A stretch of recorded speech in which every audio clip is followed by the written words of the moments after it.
Welcome to Let Me Fix This. Enjoy the video. You begin by preparing a confined environment so dependencies do not leak. Create a venv and activate it. Install Python 3. 11 Plus and the framework you chose, for example Fast API for async speed or Flask for simplicity. Once done, scaffold routes, a basic app factory, and a requirements file. Make sure to initialize Git now and commit your working scaffold. This saves time and gives you a rollback point. You will iterate from this reproducible baseline. You now implement the core.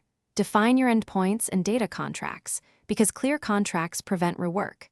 Connect an ORM like SQL Alchemy and create migrations with Alembic so schema changes are versioned. Once data is reliable, add caching with Redis and background processing via Celery or RQ to keep requests fast. Make sure to add authentication using JWT or OAuth2 and centralize config. Then write tests that exercise main flows. You finalize by containerizing the app and wiring up continuous integration so builds are repeatable, push images to a registry, and deploy with health checks. Once live, add structured logging, metrics, and alerts so you know when performance slips.